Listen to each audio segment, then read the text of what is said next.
अलाउद्दीन खिलजी 1296 से 1316 तक शासक कैसे बना? तो दिल्ली सल्तनत का शासक था जलालुद्दीन खिलजी।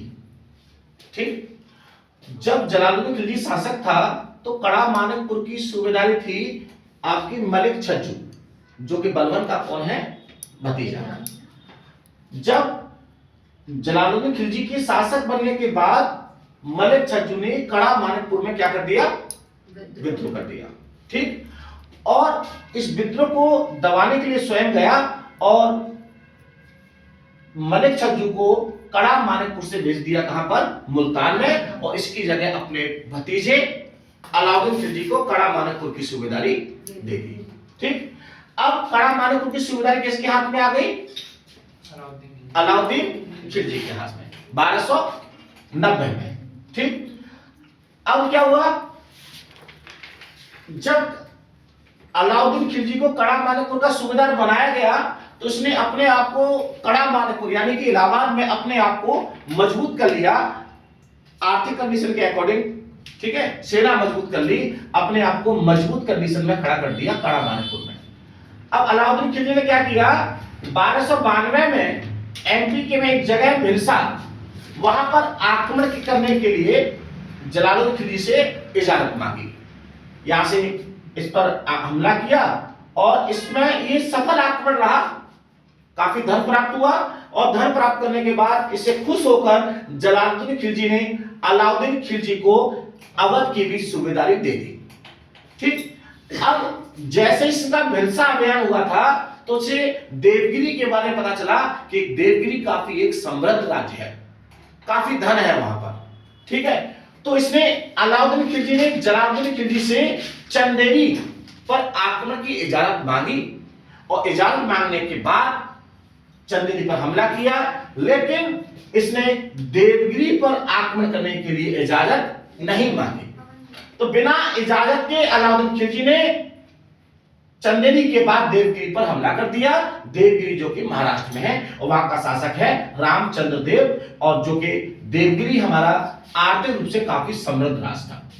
अब अलाउद्दीन खिलजी ने चंदेरी के बाद जब देवगिरी पर आक्रमण किया और वहां से काफी धन संपदा इकट्ठी की, लूटपाट की, और उस लूट के पैसे को सीधे दिल्ली न ले जाकर कहां ले गया?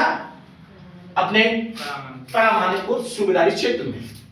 ठीक है, अब यहां पर जो कि पैसा इसको सुल्तान के पास ले जाना चाहिए था, वो पैसा वो कड़ा मानिकपुर ले गया।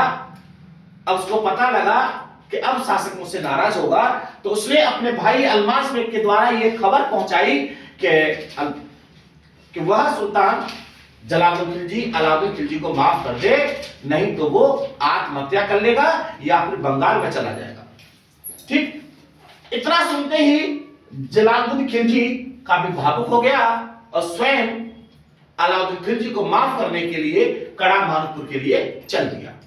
यहां पर आए, अब जलालुद्दीन खिलजी और अलाउद्दीन खिलजी के मध्य से, दोनों की सेनाओं के मध्य यमुना नदी थी, और अलाउद्दीन खिलजी के पुनः आग्रह करने पर जलालुद्दीन खिलजी कुछ सैनिकों के साथ नाव में बैठकर अलाउद्दीन खिलजी के पास आया। दोनों के मध्य वार्ता हुई और वापस लौटते समय अलाउद्दीन खिलजी ने जलालुद्दीन खिलजी की हत्या कर दी और स्वयं को दिल्ली सल्तनत का शासक नियुक्त कर दिया कड़ा मानिकपुर में। जब अलाउद्दीन खिलजी ने कड़ा मानिकपुर में स्वयं को दिल्ली सल्तनत का सुल्तान घोषित कर दिया, ठीक उसी कुछ समय बाद, उसी कुछ दिनों बाद आपके जो दिल्ली में जलालुद्दीन खिलजी का छोटा पुत्र है रुकनुद्दीन इब्राहिम को ने अपने आप को दिल्ली सल्तनत का शासक घोषित कर दिया। अब अलाउद्दीन खिलजी कड़ा मानिकपुर से दिल्ली की ओर निकला, और जब यह बात रुकनुद्दीन इब्राहिम को पता चली कि अलाउद्दीन खिलजी अगर दिल्ली तक पहुंच गया है, आगरा आ गया है, तो इसने अपने भाई, रुकनुद्दीन इब्राहिम का भाई था अरकली खान, जो मुल्तान, पंजाब और सिंध का सूबेदार था, शासक था।